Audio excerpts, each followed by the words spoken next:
Olá, bem-vindos à sexta aula de Introdução à Física Estelar. Nas últimas três a gente falou o que acontece na superfície, na atmosfera da estrela.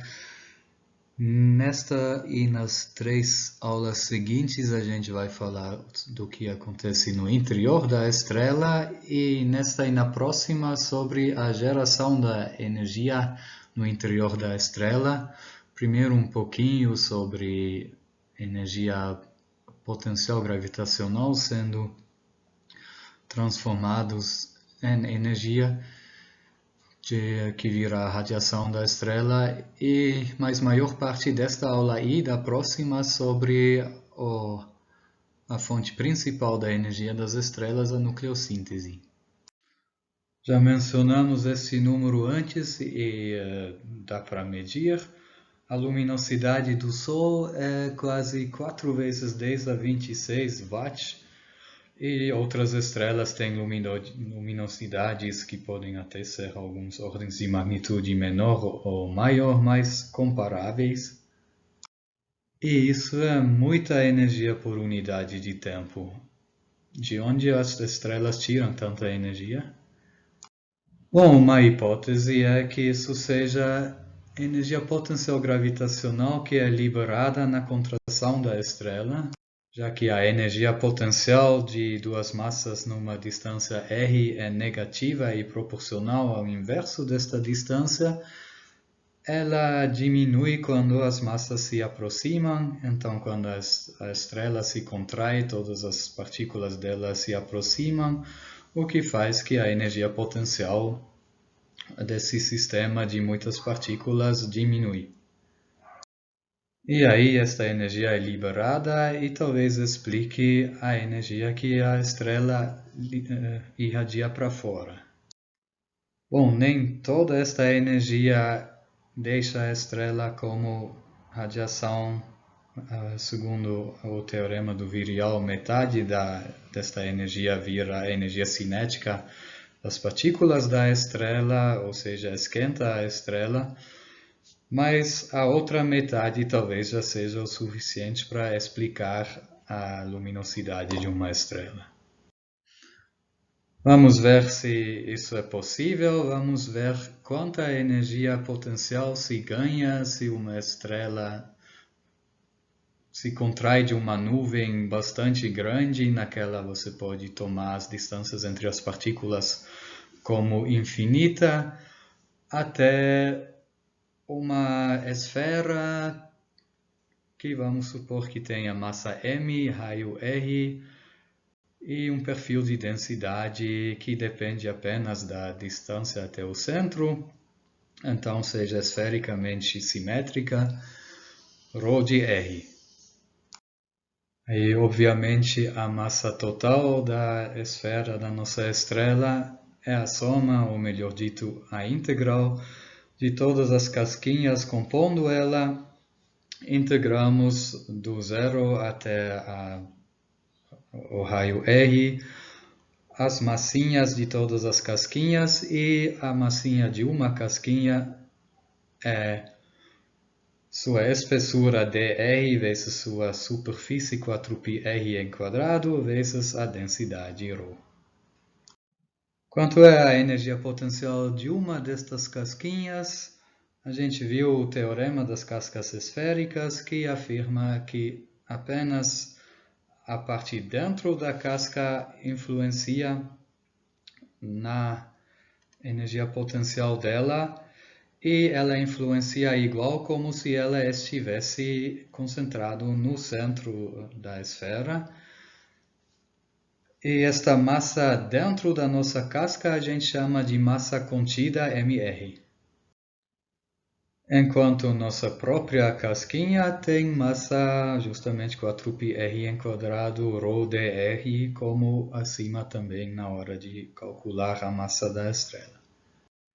Então a energia potencial da nossa casca vai ser o produto desta massa da casca vezes a massa contida, vezes a constante da gravitação, dividida pela distância entre o centro de massa da massa contida e E nossa massinha aqui é justamente o raio da nossa massinha. Todos os pontos da nossa massinha ficam à mesma distância desse centro R e negativo.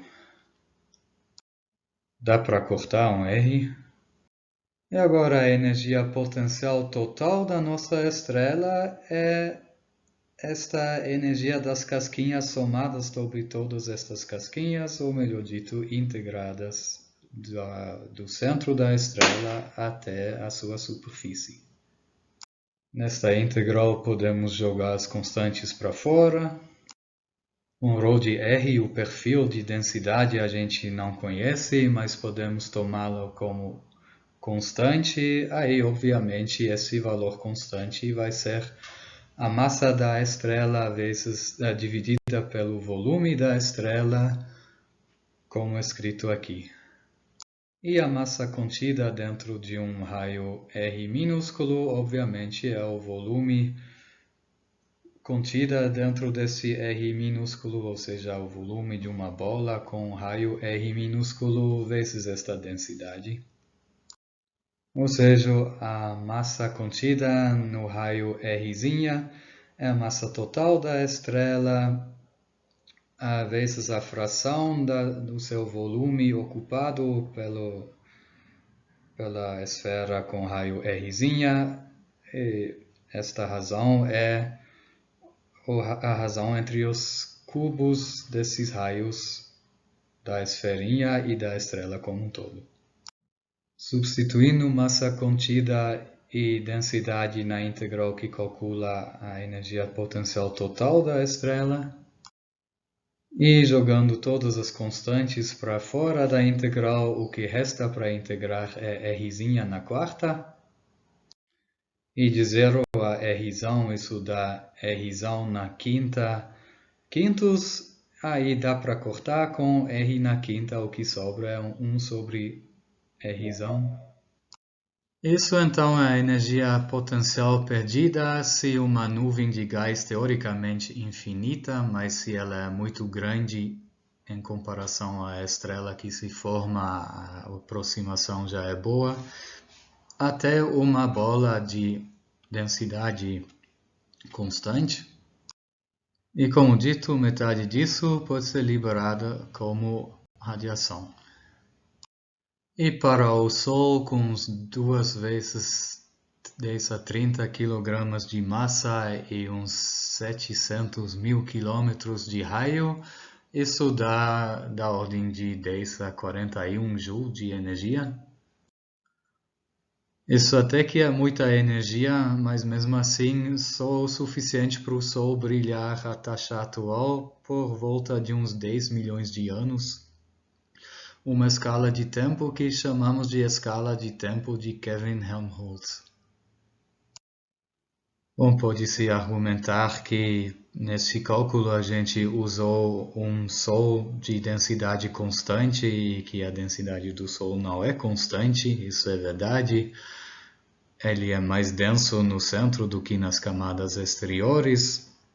Obviamente, para contrair para um objeto que é mais denso no centro, você ganha um pouquinho mais de energia do que se ele se contrai apenas para uma esfera de densidade constante. Então, dá para ganhar um pouco mais de energia do que o calculado aqui na contração, mas não muito mais. A ordem de grandeza não muda olhando o perfil verdadeiro do Sol. E sabemos que o Sol e seu sistema de planetas têm idade bem mais que 10 milhões de anos. Por medições de razões entre isótopos de elementos radioativos em pedras na Terra e também na Lua, dá para determinar que o sistema solar tem pelo menos 4 bilhões de anos, na verdade uns 4,6 bilhões de anos de idade.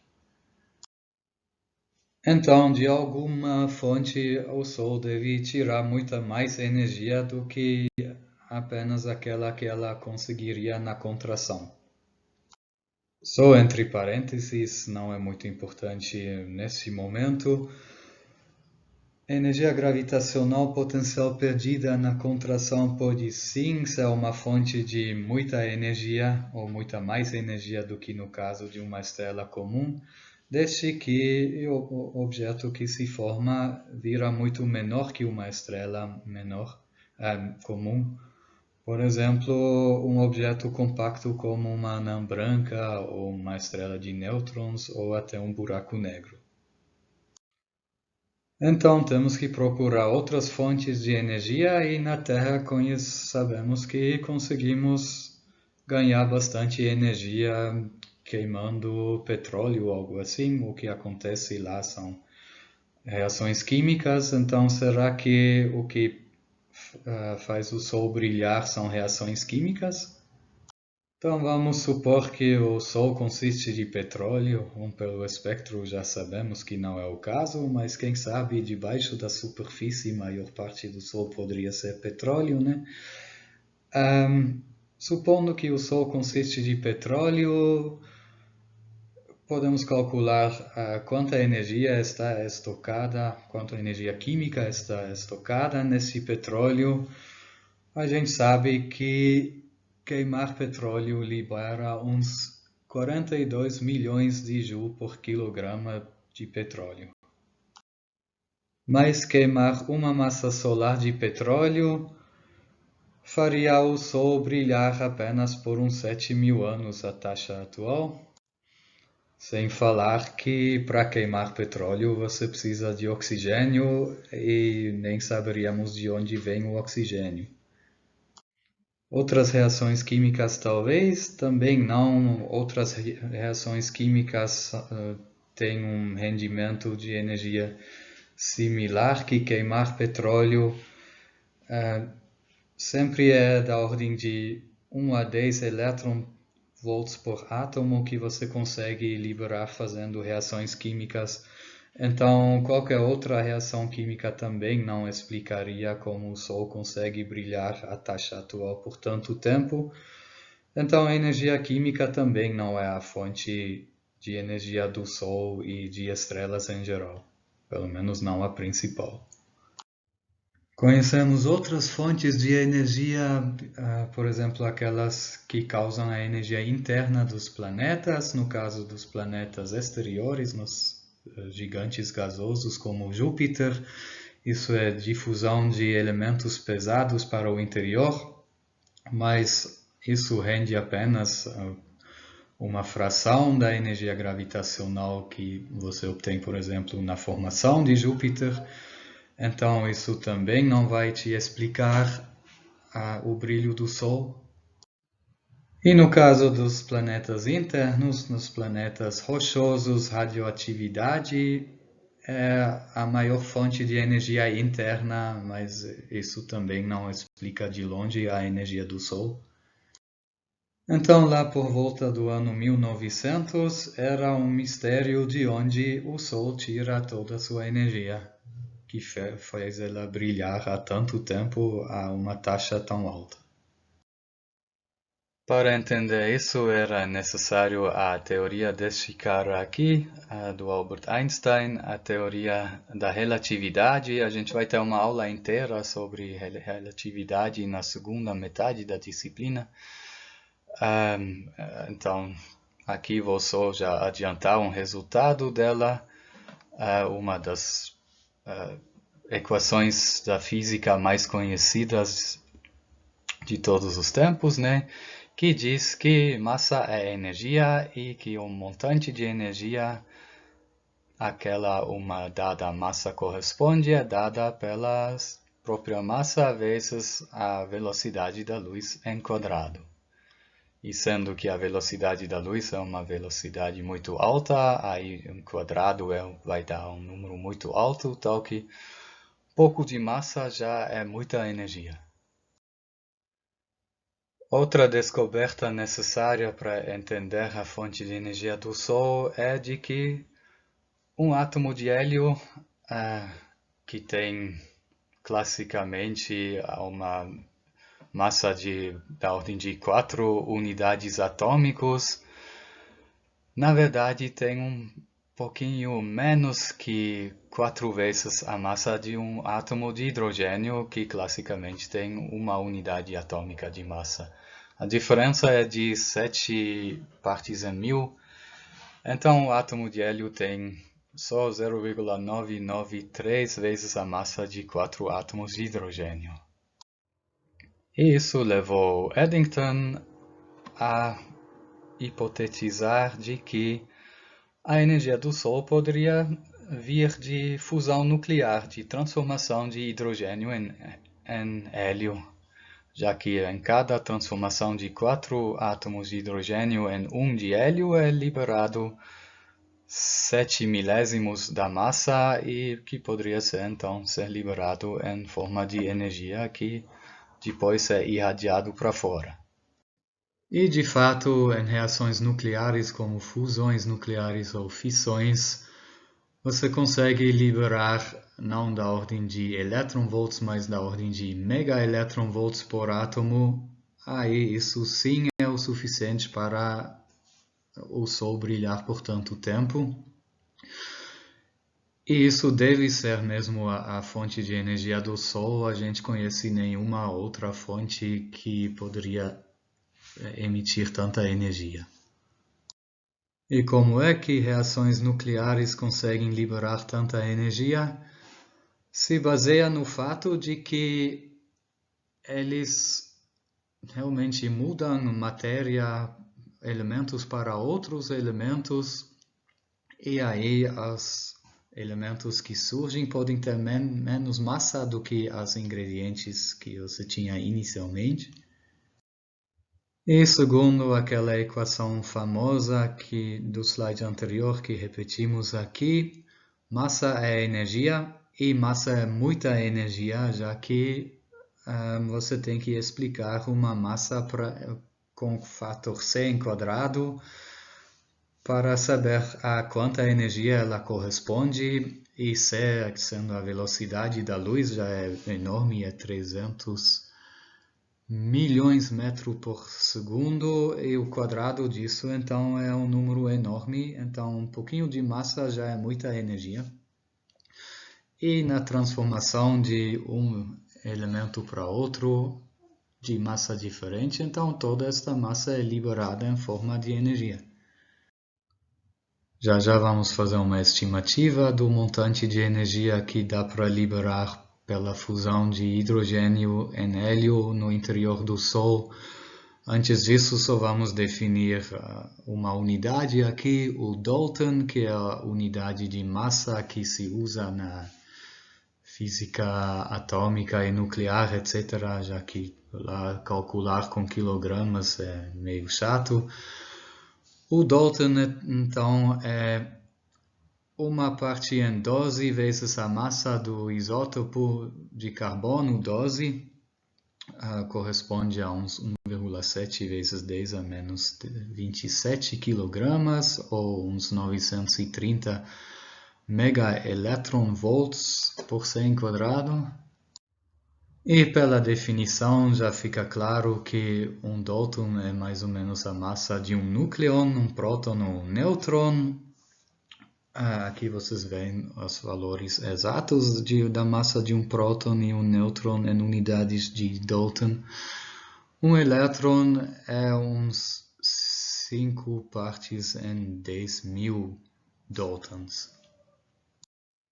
Vamos lá, vamos estimar o tempo que o Sol consegue brilhar à taxa atual. Se ele fosse feito totalmente de hidrogênio e se esse hidrogênio todo fosse transformado em hélio, a gente chama esse tempo de escala de tempo nuclear. Obviamente, esse tempo é a energia disponível dividida pela taxa de consumo de energia, no caso, a luminosidade do Sol.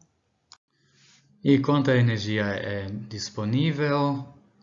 A massa que se ganha nesta queima de hidrogênio vezes C quadrado, e esta massa que se ganha é 7 milésimos da massa total, já que um átomo de hélio pesa 7 partes em 1000 menos do que os 4 átomos de hidrogênio que formam ela.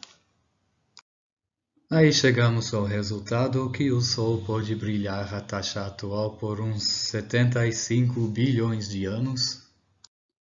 Obviamente fizemos umas simplificações esdrúxulas lá. Primeiro, o Sol não é feito completamente por hidrogênio, só uns 3/4 da massa do Sol são hidrogênio. Segundo, não todo esse hidrogênio vai ser transformado em hélio durante a vida do Sol. Uma estimativa mais realista afirma que o Sol talvez vive em total por uns 10 bilhões de anos, cuja mais ou menos metade já passou. Mesmo assim, acertamos a ordem de grandeza. Então, beleza, combustível, isso é, hidrogênio tem o suficiente no Sol, mas será que realmente pode acontecer a fusão nuclear no interior do Sol? A gente sabe de reatores que não é tão simples fazer fusão nuclear, né? Você tem que jogar as partículas com bastante velocidade, bastante energia cinética um contra o outro para eles conseguirem se aproximar o suficiente para fusionar. E no processo de queima de hidrogênio, um dos passos é 2 prótons se juntando para formarem deutério. A gente vai ver esse processo em detalhes na aula que vem, mas um passo é formar deutério a partir de 2 prótons. Vamos dar uma olhada se isso é possível no interior do Sol. E qual a condição? Eles têm que chegar perto o suficiente um do outro para que a força nuclear forte, que é uma força bem diferente da força eletromagnética e da gravitação, é uma força que age apenas em distâncias curtas, para que esta força forte comece a agir, e para isso nossos 2 prótons têm que se aproximar por um femtômetro, que é 10 a menos 15 metros. Mas a gente sabe que os prótons se repelem pela força de Coulomb, e a força de Coulomb justamente aumenta muito com a aproximação desses 2 prótons, tal que esse potencial de Coulomb forma uma verdadeira barreira. Temos que jogar esses 2 prótons com bastante energia um contra o outro para superar esta barreira. Nesta figura vocês veem a energia potencial da interação entre os 2 prótons em função da sua distância.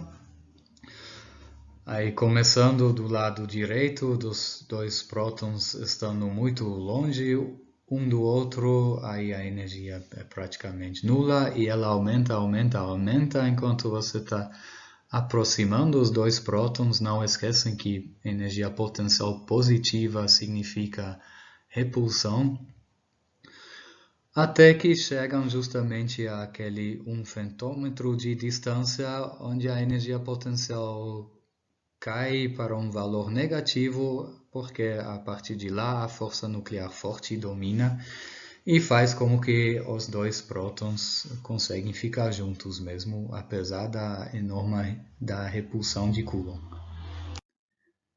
E ingenuamente podemos afirmar então que a energia cinética com aquela você joga esses 2 prótons um contra o outro tem que ser maior do que esta energia potencial desta barreira de Coulomb, esta energia de Coulomb a 1 femtômetro de distância.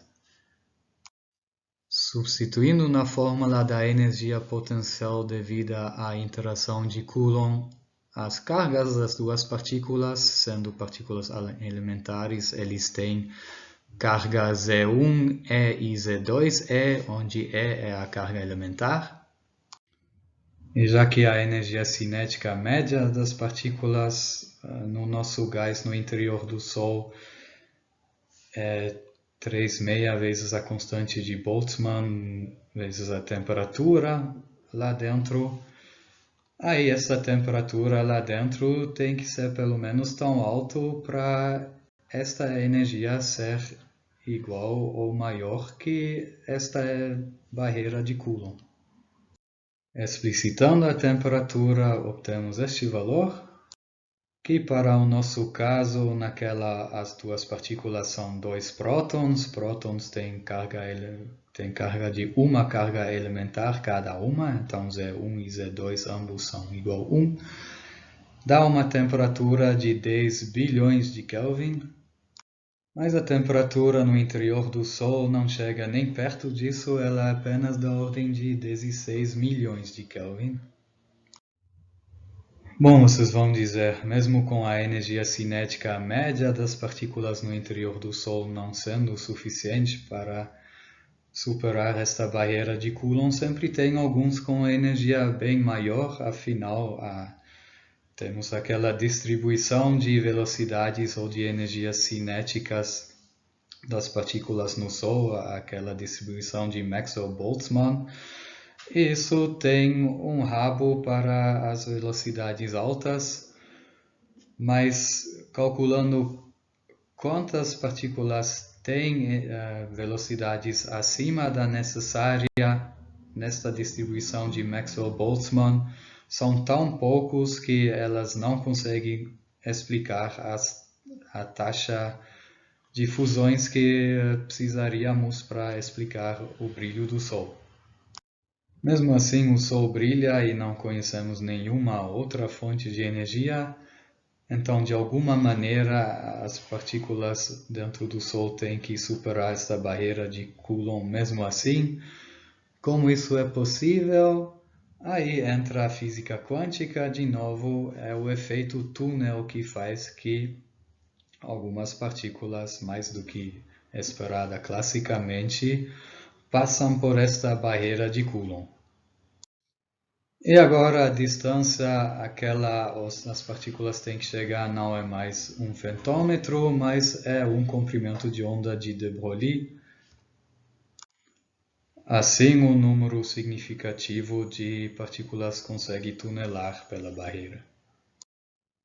Já que, em geral, as massas das nossas duas partículas são comparáveis, no caso que estamos olhando aqui agora até iguais, aí não podemos simplesmente tomar uma partícula como parada e calcular a velocidade da outra no campo de uma, mas temos que calcular no sistema do centro de massa das duas e temos que calcular com a massa reduzida, que é o produto dividido pela soma das duas massas, que vocês conhecem de várias disciplinas básicas da física.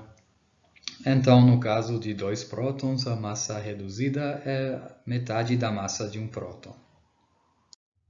Bom, fazemos o cálculo de novo, agora usando como distância que as duas partículas têm que chegar não mais um fentômetro, mas o comprimento de onda de de Broglie. E como energia cinética, o momento linear enquadrado dividido por duas vezes a massa reduzida. E segundo uma das relações de de Broglie, o momento linear é nada outro do que a constante de Planck dividido pelo comprimento de onda de de Broglie. E assim conseguimos explicitar o comprimento de onda de de Broglie. Não esqueçam que isso é o caso limite, o valor máximo que ele pode ter para o efeito túnel acontecer com probabilidade suficiente. Isso é a temperatura em função do comprimento de onda de de Broglie das partículas num gás. E substituindo o lambda de cima, agora obtemos uma temperatura de apenas 10 milhões de Kelvin, na verdade mais baixa que a temperatura central do Sol, ou seja, levando em conta o efeito túnel, o Sol tem sim temperatura o suficiente no seu interior para fazer esta fusão nuclear. Também conseguimos estimar a taxa de fusões. Para isso, usamos a distribuição de energia cinética das partículas no gás, simplesmente a distribuição de Maxwell-Boltzmann, aqui dada em termos da energia e não em termos da velocidade. E ela nos dá a densidade de partículas em função da energia cinética. Para ser mais precisa, este NEDE do lado esquerdo é a densidade de energia de partículas com energia entre E e E mais DE. Isso faz como que este NE é tipo uma densidade por volume e unidade de energia. Tem essas unidades um pouco esquisitas de 1 por metro cúbico e por joule. E então, integrando isso sobre todas as energias, obtemos a densidade total de partículas. Eu acho um pouco chato esta grandeza NE, pelo menos poderiam ter usado uma outra letra, porque normalmente N minúsculo é 1 sobre metro cúbico só, e não por unidade de energia. Mas bom, não fui eu que dei os nomes. Temos que calcular a taxa de choques por unidade de volume em função da velocidade relativa das partículas, respectivamente a energia cinética relativa. Aqui vocês veem como essas duas são relacionadas. Outras grandezas que precisamos conhecer para conseguir calcular esta taxa é a área de choque e a densidade de partículas com esta energia.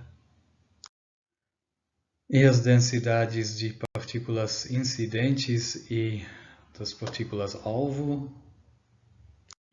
E para uma partícula alvo, a taxa de partículas incidentes que se choca com ela justamente com a energia relativa E, dNE dt, é dada pelo volume por unidade de tempo varrido por partículas com energia cinética E sigma V, vezes a densidade das partículas incidentes Ni, vezes aquela fração de todas as partículas que têm energia E, NeDe, dividido por N.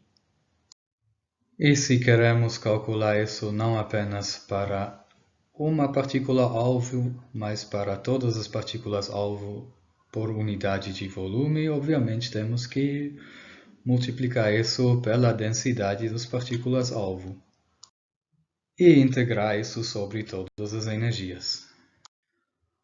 A seção de choque podemos tomar como um círculo cujo raio é justamente o comprimento de onda de de Broglie, substituindo este por h sobre momento linear. Aí esta seção de choque acaba sendo inversamente proporcional à energia cinética relativa, já que a energia cinética é proporcional ao quadrado do momento linear relativo, né? Mas ela também é proporcional à probabilidade de tunelamento. Afinal, nesse tipo de cálculo, seção de choque não é simplesmente uma seção de choque física, geométrica, mas é mais uma medida para a probabilidade da reação acontecer. E esta depende da razão entre a energia cinética da partícula e a barreira que ela tem que superar, no caso a barreira de Coulomb, que é dada pela boa e velha fórmula do potencial de Coulomb. E no caso, a distância que temos que substituir na fórmula do potencial de Coulomb é, de novo, o comprimento de onda de de Broglie, que é h sobre p, que é h sobre μv. E V podemos escrever como raiz de 2 vezes a energia cinética dividido por μ. Aí conseguimos cortar por raiz de Mi, por raiz de 2 e raiz de E, obtendo isso. Então, nossa seção de choque vai ser proporcional a E elevado a menos algo dividido pela raiz da energia cinética relativa, e aquele algo é este B aqui. E combinando as duas proporcionalidades, obtemos que a seção de choque deve ser proporcional a E elevado a menos B sobre raiz de E sobre E.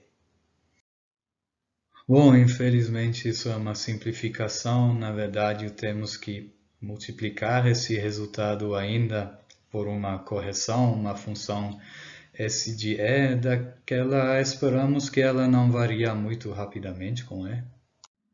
E substituindo esta seção de choque na integral de 2 slides atrás da taxa de reações e jogando todos os constantes para fora da integral, e ainda substituindo o NEDE pelo NEDE da distribuição de Maxwell-Boltzmann, ainda cortando já alguns valores, obtemos esta integral aqui.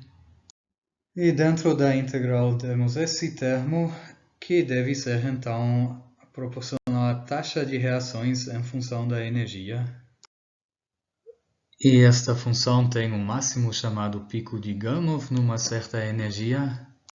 E como achar o máximo de uma função igualando a derivada dela, no caso n, a zero. E isso dá para resolver se realmente o S de E varia lentamente o suficiente para que podemos ignorar o termo que tem a derivada de Sn que surge quando aplicamos a regra do produto para calcular a derivada dessa função n. E obtemos esse valor aqui.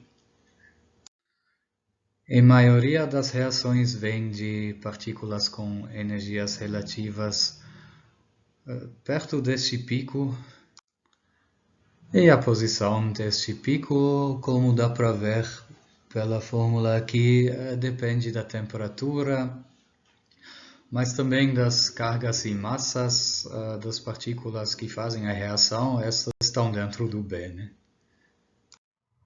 Infelizmente, aquela nossa esperança de que S de E varie lentamente com E nem sempre é cumprida.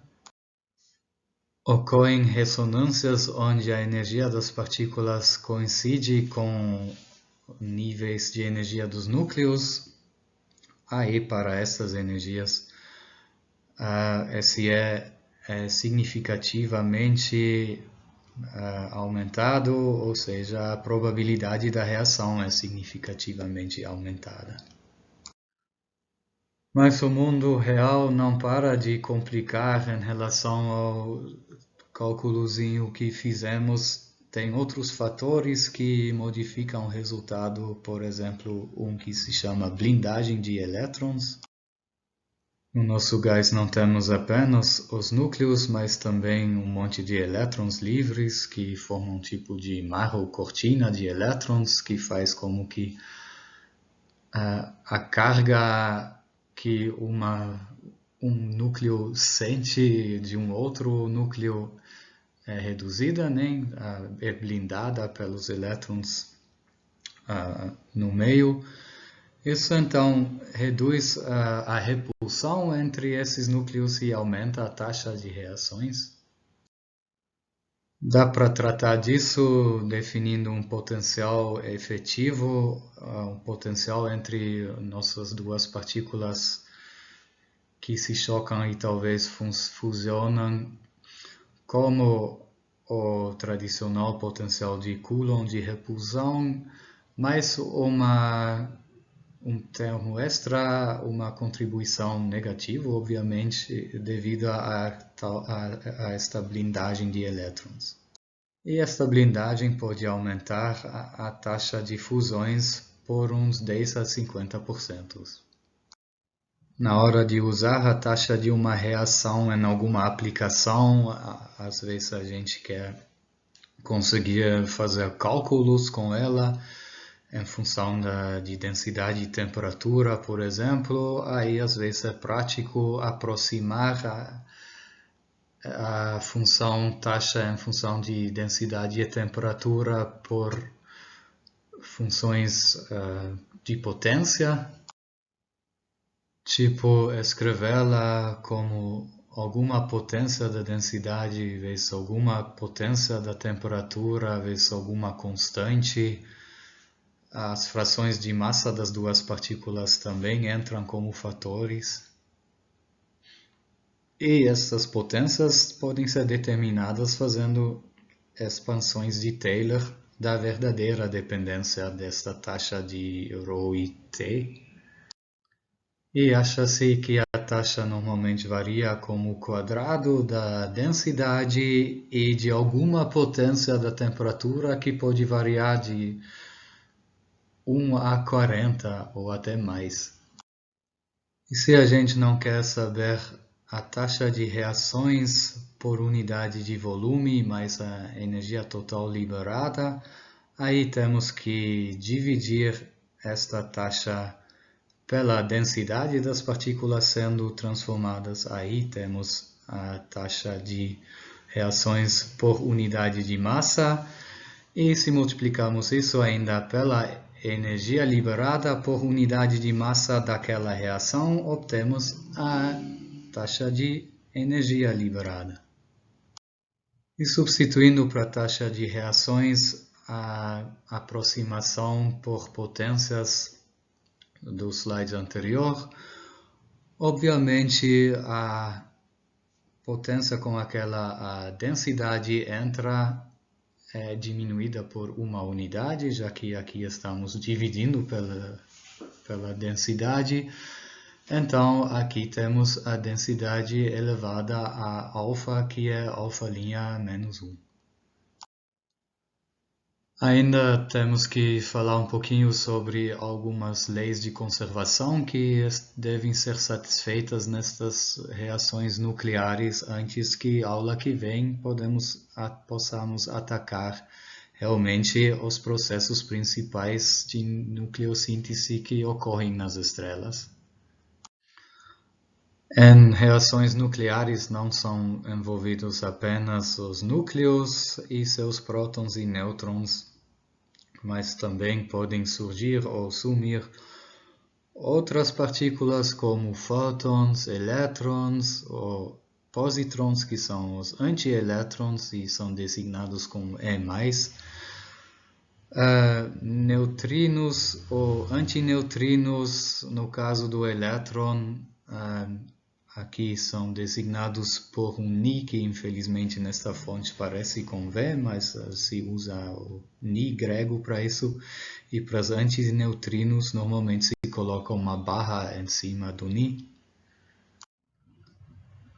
E os elétrons e neutrinos e suas antipartículas são de uma classe chamada leptons. Tem outros leptons como mions e tauons e os neutrinos correspondentes, mas que não estão envolvidos nestas reações nucleares normalmente. E além das leis de conservação que a gente já conhece, como a de momento linear e energia, várias outras grandezas também são conservadas nestas reações. Por exemplo, a carga elétrica, quer dizer que se o núcleo numa reação é transformada num núcleo com outra carga, deve ser emitida ou absorvida um elétron ou um positron. O número de núcleons é conservado, então um próton ou nêutron não simplesmente some, pode haver sim transformações entre eles. Um próton pode virar um nêutron ou vice-versa, mas sumir ou surgir não podem simplesmente. E o número leptônico quer dizer o número de elétrons mais neutrinos menos o número de pósitrons mais antineutrinos. E usamos esta notação para os nossos núcleos. Um código em letras grandes, que é de uma ou duas letras, por exemplo, H para hidrogênio, He para hélio, etc. Vocês conhecem esses códigos, né? O número do lado esquerdo inferior deste código, que designa o número de prótons no nosso núcleo. Obviamente, o número de prótons já é dado pelo elemento que se trata, então a informação já está contida no código em letras, por isso que frequentemente este número Z é omitido. Obviamente, este número Z também nos dá a carga do núcleo em unidades da carga elementar, E. E do lado superior esquerdo, temos o número A, o número de núcleons total, quer dizer, a soma dos números de prótons e de nêutrons. Aliás, o número de nêutrons normalmente usamos um N maiúsculo. E núcleos com o mesmo Z são núcleos do mesmo elemento. E se eles têm um número diferente de nêutrons, e por isso também um número diferente total de núcleons, a gente chama eles de isótopos deste mesmo elemento. Podemos colocar os núcleos conhecidos ou estáveis num diagrama chamado tabela de isótopos ou carta de nuclídeos, onde a posição de um dado núcleo é dado pela eixo X o número de nêutrons e no eixo Z Y temos o número de prótons. Obviamente, nesse diagrama, o número A, o número total de núcleons, aumenta na diagonal para a direita superior. Fazendo isso, vemos que apenas uma certa região em forma de banana é ocupada, quer dizer, que os núcleos existentes se acham apenas nesta região do diagrama, quer dizer então que o número de nêutrons e prótons não difere muito nos núcleos estáveis para núcleos com muitos núcleons. Aí o número de nêutrons é um pouco maior que o número de prótons. Mas o que não acontece é, por exemplo, um núcleo com muitos prótons e nenhum nêutron ou vice-versa. Todos os núcleos estáveis seguem esta banana. E a cor com aquela o núcleo é simbolizado nesse diagrama mostra o quão estável ele é. Os em preto são, podemos dizer, estáveis. E seguindo a legenda de cores do azul escuro até o branco, os núcleos ficam cada vez menos estáveis, quer dizer, eles têm tempos de vida cada vez mais curtos. Foi isso sobre a teoria geral de reações nucleares, principalmente fusões. Na aula que vem vamos dar uma olhada mais especificamente para aquelas reações nucleares que ocorrem nos interiores das estrelas.